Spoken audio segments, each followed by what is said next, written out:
እነሆ ሕዝብ ከሰሜን ሀገር ይመጣል፣ ታላቅ ሕዝብም ከምድር ዳርቻ ይነሳል። ቀስትንና ጦርን ይይዛሉ፣ ጨካኞች ናቸው፣ ምሕረትም አያደርጉም። ድምጻቸው እንደ ባህር ሞገድ ይተማል፣ በሰረገላና በፈረሶች ላይ ይቀመጣል። የጽዮን ሴት ልጅ ሆይ እንደ እሳት ያጠፉሻል። ጩኸታቸውን ሰምተን እጃችን ደክማለች። ወላድን ሴት ምጥ እንደሚይዛት ጭንቀት ይዞናል። የጠላት ሰይፍ ከቧቸዋልና ወደ ሜዳ አትውጡ፣ በመንገድም ላይ አትሂዱ። የሕዝቤ ልጅ ሆይ ማቅ ልበሺ፣ በራስሽም ላይ አመድ ነስንሺ። አጥፊ በላያችን በድንገት ይመጣልና ለተወዳጅ ልጅ እንደሚደረግ ለቅሶ መራራ ለቅሶን አልቅሺ። ሰላም ጤና ይስጥልን። ቅን የዋ ሀገር ወዳድ የሆናችሁ የቃል ሚዲያ ቤተሰቦች እንደምን ቆያችሁ? የዛሬውን መርሃ ግብራችን ከመጀመራችን በፊት እንደተለመደው ላይክ፣ ሼር በማድረግ ይህ መረጃ ለሁሉም እንዲደርስ እንድታጋሩ በትህትና እየጠየቅኩኝ ለዚህ ቻናል አዲስ ከሆናችሁ ሰብስክራይብ በማድረግ ይህን ድንቅ ቤተሰብ እንድትቀላቀሉ በአክብሮት ጠየቅኩኝ።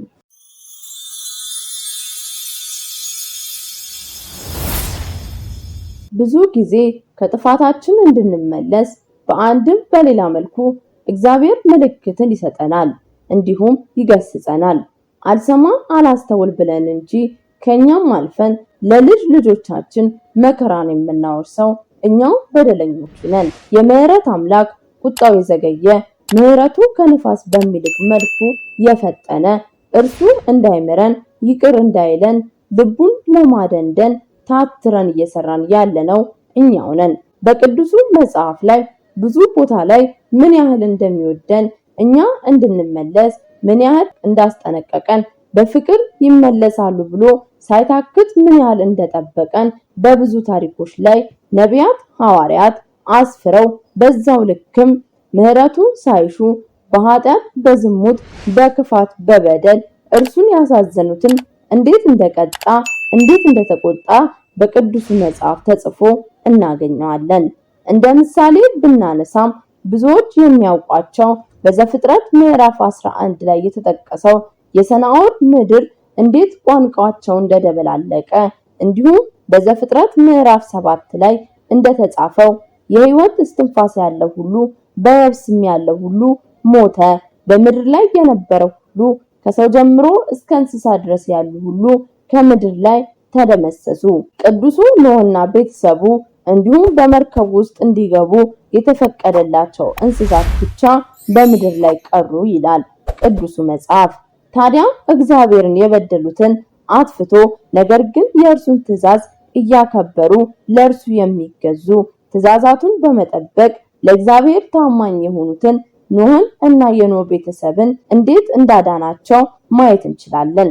እግዚአብሔር የምህረት አምላክ ነውና የእርሱ የሆኑትን ትእዛዛቱን የሚጠብቁትን ሁሌም ቢሆን ከክፉ ነገር ይሰውራቸዋል፣ ይጠብቃቸዋል። ትእዛዛቱን የማይጠብቁትን ሌላ አማልክትን የሚያመልኩ፣ የሚገድሉ፣ የሚያመነዝሩትን የእግዚአብሔር የሆኑ ባሪያዎች ላይ የሚዘባበቱባቸውን ወየውላቸው ብሎ ተናግሯል፣ ተጽፏል። እስኪ ከትንቢተ ኤርሚያስ ላይ ያሉ አንዳንድ ታሪኮችን እንመልከት። ከወደ ሰሜን ስለሚመጣው ወራሪ በቅዱሱ መጽሐፍ በትንቢተ ኤርሚያስ ላይ እንዲህ በማለት ሰፍሯል። እግዚአብሔር እንዲህ ይላል፣ እነሆ ሕዝቤ ከሰሜን ሀገር ይመጣል፣ ታላቅ ሕዝብም ከምድር ዳርቻ ይነሳል። ቀስትንም ጦርን ይይዛሉ፣ ጨካኞች ናቸው፣ ምሕረትም አያደርጉም። ድምጻቸው እንደ ባህር ሞገድ ይተማል፣ በሰረገላና በፈረሶችም ላይ ይቀመጣሉ። የጽዮን ሴት ልጅ ሆይ እንደ እሳት ያጠፉሻል። ጩኸታቸውንም ሰምተን እጃችን ደክማለች። ወላድን ሴት ምጥ እንደሚይዛት ጭንቀት ይዞናል። የጠላት ሰይፍ ከቧቸዋልና ወደ ሜዳ አትውጡ፣ በመንገድም ላይ አትሂዱ። የሕዝቤ ልጅ ሆይ ማቅ ልበሺ፣ በራስሽም ላይ አመድ ነስንሺ። አጥፊ በላያችን በድንገት ይመጣብናልና ለተወዳጅ ልጅ እንደሚደረግ ለቅሶ መራራ ለቅሶን አልቅሺ። በፈታኝ ሕዝብ መካከል ፈንታ አድርጌሃለሁና መንገዳቸውንም በፈተንኩ ጊዜ ታውቀኛለህ።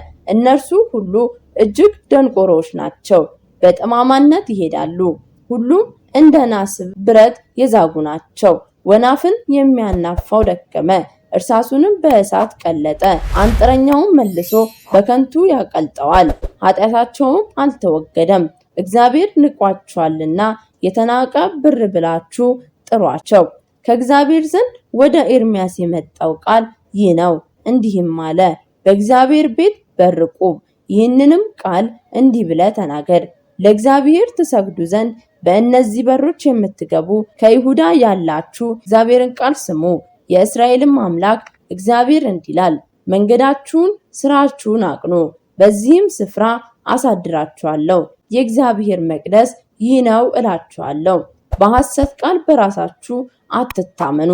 መንገዳችሁን ስራችሁን ፈጽማችሁ ብታበቁ፣ በሰውና በጓደኛ መካከል ቅን ፍርድን ብትፈርዱ፣ መጻተኛውንና ድሃ አደጉን መበለቲቱንም ባትገፉ፣ በዚህም ስፍራ ንጹሕ ደምን ባታፈሱ፣ ክፉም ሊሆንባችሁ እንግዶችንም አማልክትን ባትከተሉ፣ ከዘላለም እስከ ዘላለም ለአባቶቻችሁ በሰጠኋችሁ ምድር በዚያ ስፍራ አሳድራችኋለሁ።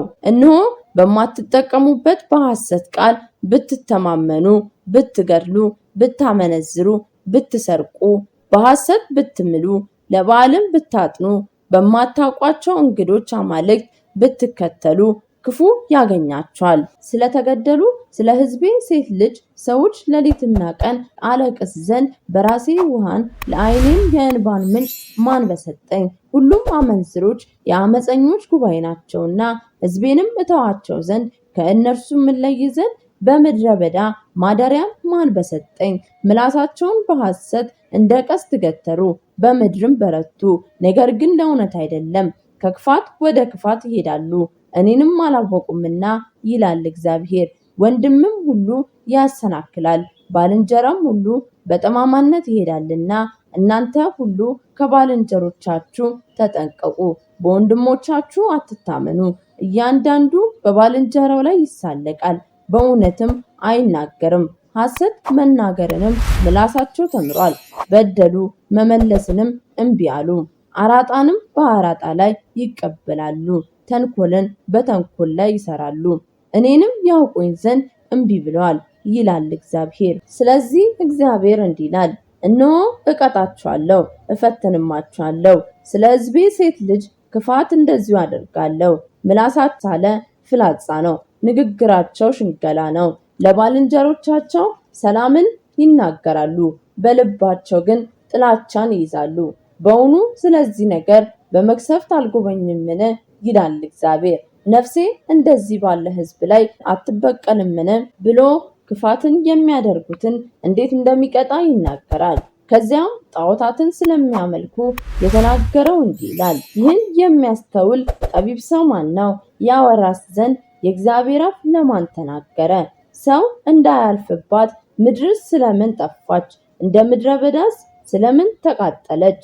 እግዚአብሔርም እንዲህ አለኝ፣ ሕዝቤ በፊታቸው የሰጠኋቸውን ሕጌን ትተው ቃሌንም አልሰሙም። ነገር ግን የልባቸውን ምኞትና አባቶቻቸው ያስተማሯቸውን ጣዖት ተከትለዋል።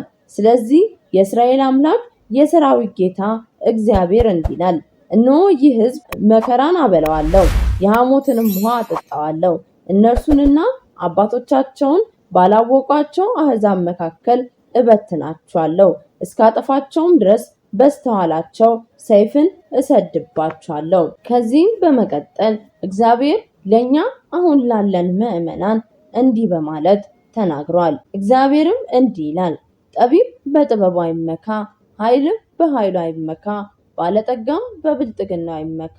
ነገር ግን የሚመካው ምሕረትንና ፍርድን ጽድቅንም በምድር ላይ የማደርግ እኔ እግዚአብሔር መሆኔን በማወቁና በማስተዋሉ በዚህ ይመካ ዘንድ ደስ የሚያሰኘኝ ይህ ነው ይላል እግዚአብሔር። ውድ የቃል ሚዲያ ቤተሰቦች ለዛሬ የያዝንላችሁ መርሃ ግብር ይህንን ይመስል ነበረ።